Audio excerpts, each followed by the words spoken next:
नमस्कार, मी गणेश शिंदे. आपल्या सर्वांचं एकलव्य निवासी हॉस्टेलमध्ये मनपूर्वक स्वागत. आज आपण ज्या ठिकाणी उभा टाकला हीच आपली एकलव्य निवासी हॉस्टेलची बिल्डिंग आहे. ही एक बिल्डिंग आहे, एकूण ही या ठिकाणी आहे.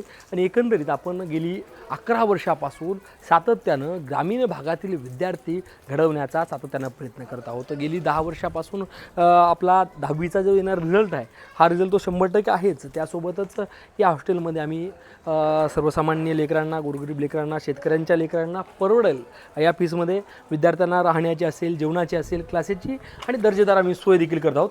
एकंदरीत आपण पाहतो ही संपूर्ण बिल्डिंग आहे आणि यासोबतच आपण या ठिकाणी ज्यावेळेस एंट्री मारतो त्यासोबतच आपण या ठिकाणी पिण्यासाठी विद्यार्थ्यांना फिल्टरचं पाणी असेल, त्यासोबतच एक संपूर्ण सोयी सुविधेसह आपलं एकलव्य निवासी हॉस्टेल आहे. आपण हॉस्टेलच्या आपण ऑफिसमध्ये देखील पाहणार आहोत की जो आम्ही एकलव्य निवासी हॉस्टेल जर पाहायला गेलं तर गेली 11 वर्षापासून सातत्यानं विद्यार्थ्यांना घडवण्याचं काम करतं. जे दिनचर्या जी आहे, जर सकाळी 5 वाजल्यापासून जर सुरुवात झाली तर सकाळी 5 ते 6मध्ये विद्यार्थ्यांचा व्यायाम असेल, स्नान असेल, प्रार्थना आणि नाश्ता, आणि जवळपास 6 पासून 9:30पर्यंत आमचे कोचिंग क्लासेस देखील होतात.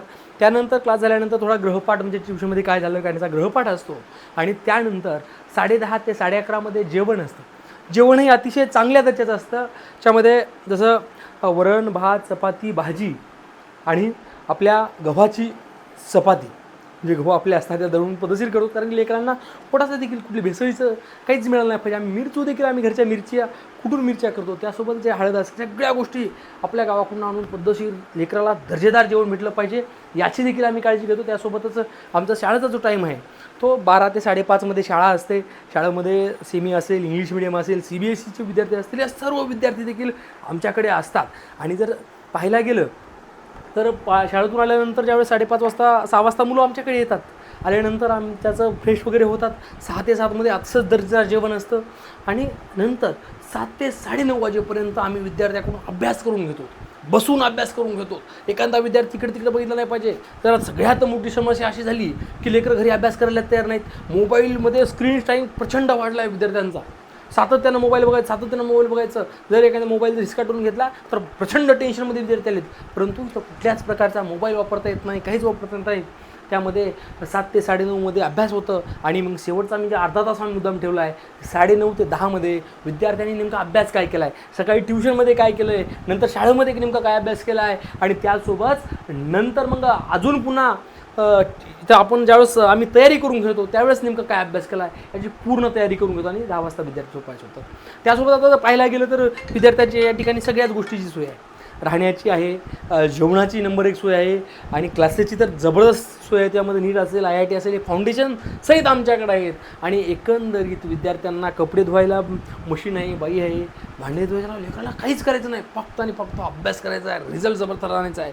आणि सांगायचं म्हणजे आम्ही जो पाहतोय की अनेक वेळास विद्यार्थ्यांना वेगवेगळे बक्षीस असतात, सन्मानचिन्ह असतात, ट्रॉफी असतात, हे सातत्याने मिळत असतं. आमच्या इथं दर रविवारी परीक्षा होते. दर रविवारी तुम्ही पाहू शकता की आमचे जे विद्यार्थी आहेत, आता तुम्ही पहा इकडे आदित्य हिवराळे असेल, या ठिकाणचे विद्यार्थी आहेत. म्हणजे कोणत्याही आमच्याकडे एखादा जर विद्यार्थी आला, असं तुमच्याकडे 2016ला मी पहिल्या बॅचला होतो, मला मार्क सगळे दाखवा, दर रविवारी असा एकही रविवार आमचा राहत नाही त्या दिवशी आम्ही परीक्षा घेतली नाही असा विषय होत नाही. आता पाहतो की रिझल्ट देखील आमचा चांगला आहे. हा रिझल्ट हजारो विद्यार्थ्यातला रिझल्ट नाही, हा रिझल्ट म्हणजे 10, 15, 20, 25 पोरामधला रिझल्ट आम्ही काढतो, आणि अतिशय चांगल्या प्रकारचे आम्ही प्रामाणिकपणे तळमळीने करून घेतो. आता विद्यार्थ्याचे ॲडमिशनही फार कमी राहिलेत, त्यामुळे जर कोणाची काही ॲडमिशन राहिली असतील तर लवकरात लवकर करा. तुम्हाला मी हॉस्टेल देखील आपलं दाखवतो आहे या इकडे. यासोबतच पाहायला गेलं तर या